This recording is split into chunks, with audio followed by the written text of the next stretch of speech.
ஸ்நேகன் மனைவி கன்னிகாவுக்கு இப்போ இரட்டை குழந்தை பிறந்ததுக்கு அப்புறமா அவங்க வீட்டில் திடீர்னு போலீஸ் பாதுகாப்பு போடப்பட்டிருக்குது. அது மட்டும் இல்லாமல் பிரபலங்கள் நிறைய பேர் இப்போ ஸ்நேகன் வீட்டுக்கும் வந்துட்டு இருக்காங்க. அதோட விவரத்தை இந்த வெளியில் பார்க்கலாம்.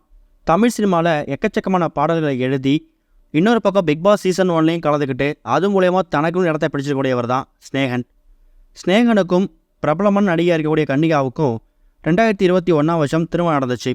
கடந்த சில மாதங்களுக்கு முன்னாடி கன்னிகாவும் ஸ்நேகனும் அப்பா அம்மா ஆக போகிறாங்க அப்படிங்கிறத அவங்களோட சோஷியல் மீடியா மூலமாக ஷேர் பண்ணியிருந்தாங்க.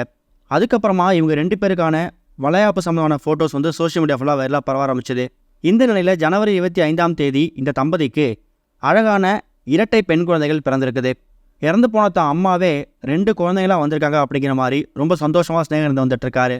இப்படி இருக்கும்போது ஸ்நேகனுக்கு இரட்டை குழந்தை பிறந்ததுக்கு அப்புறமா அந்த செய்தியை கேள்விப்பட்டு பல பிரபலங்கள் அவருக்கு நேர்லையும் ஃபோன்லையும் வாழ்த்துக்கள் தெரிவிக்க ஆரம்பிச்சிருக்காங்களாம்.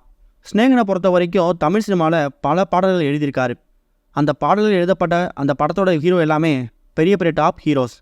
இன்னொரு பக்கம் கமலஹாசன் அவர்களோட தீவிர ரசிகக்கூடிய ஸ்நேகனுக்கு நிறைய பிரபலங்கள் இப்போ நேரில் வாழ்த்துக்கள் சொல்ல ஆரம்பிச்சிருக்காங்களாம். அதுலேயும் டாப் ஹீரோஸ் நிறைய பேர் இப்போ ஸ்நேகன் வீட்டுக்கு நேரடியாக போயிட்டு ஸ்நேகனோட மனைவி கன்னிகாவை பார்த்து விசாரிச்சுட்டு அவங்க குழந்தைகளுக்கு தேவையான கிஃப்ட்டை கொடுத்துட்டு டைம் ஸ்பெண்ட் பண்ணிவிட்டு அதுக்கப்புறம் வெளில வராங்களாம். இந்த மாதிரி நேரத்தில் பெரிய பெரிய ஹீரோஸ் வராங்க அப்படின்னு தெரிஞ்சதுக்கப்புறமா ஸ்நேகன் வீட்டு பகுதியில் இருக்கக்கூடிய மக்கள் ஹீரோஸ் யாராவது வருவாங்க அப்படிங்கிற மாதிரியும் அந்த நேரத்தில் அவங்ககிட்ட வந்து ஃபோட்டோ எடுத்துக்கலாம், செல்ஃபி எடுத்துக்கலாம், ஆட்டோகிராஃப் வாங்கலாம் அப்படிங்கிற மாதிரி அவளை காத்துட்டு இருக்கும்போது ஒரு பரபரப்பான பதட்டமான சூழ்நிலை ஏற்படுதான். அதை தடுக்கிற வகையில் சும்மா ஒரு 2-3 போலீஸ் பாதுகாப்பை ஒரு முன்னேற்பாடாக கேட்டிருக்கிறதாவும் அதுக்காக ஸ்நேகன் வீட்டு வாசலில் ஒரு 2-3 போலீஸார் எந்த விதமான பரபரப்பும் பதட்டமும் ஏற்படக்கூடாது அப்படிங்கிறதுக்காக பாதுகாப்பு நிற்கிறாங்களாம். பிரபலங்கள் எல்லாம் வந்துட்டு போனது கொஞ்சம் நார்மலானதுக்கு அப்புறம் தான் இந்த போலீஸ் பாதுகாப்பு நிறுத்தப்படும் அப்படிங்கிற மாதிரி தகவல் கிடச்சிருக்குது. இது ஒரு பக்கம் இருக்க, தமிழ் சினிமாவில் ஒரு பிரபலமான டாப் ஹீரோக்களுடைய தளபதி விஜய் அவரோட கடைசி திரைப்படமாக இருக்கிறது ஜனநாயகன். தமிழக வெற்றி கழகத்தில் இவர் இப்போ ஒரு அரசியல் பணி பண்ண போகிறதால தளபதி 69 ஜனநாயகன் திரைப்படம் தான் கடைசி படம் அப்படிங்கிறத அறிவிச்சிருந்தார். இந்த படத்துக்கான ஷூட்டிங் இப்போ ரொம்ப விருப்பம் நடந்து வந்துட்டுருக்கு. இப்படி இருக்கும்போது இந்த படத்தை பற்றியான இப்போ லேட்டஸ்ட் அப்டேட் ஒன்று வெளியே வந்திருக்குது.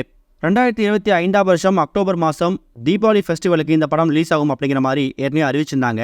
இந்த நிலையில் இந்த படத்துக்கான ஃபஸ்ட்டு சாங் எப்போ ரிலீஸ் ஆகும் அப்படிங்கிற மாதிரி ரசிகர்கள் காத்துட்டு இருக்கும்போது அதை பற்றியான அப்டேட்டை இப்போ லீக் பண்ண ஆரம்பிச்சிருக்காங்க. அந்த அப்டேட்டில் என்ன வெளியே வந்திருக்குன்னா, ஜனநாயகன் படத்தோட ஃபஸ்ட்டு சிங்கிள் வரப்போகிற February 14 லவ்வர்ஸ் டே அன்னைக்கு ரிலீஸ் ஆகும் அப்படிங்கிற மாதிரியும், இன்னும் அஃபிஷியலாக போஸ்டர் ரிலீஸ் பண்ணாமல் February 10 மேலே படக்குழு இது சம்மந்தமான ஃபோட்டோஸை வெளியிடுவாங்க அப்படிங்கிற மாதிரி அப்டேட் கிடச்சிருக்கு.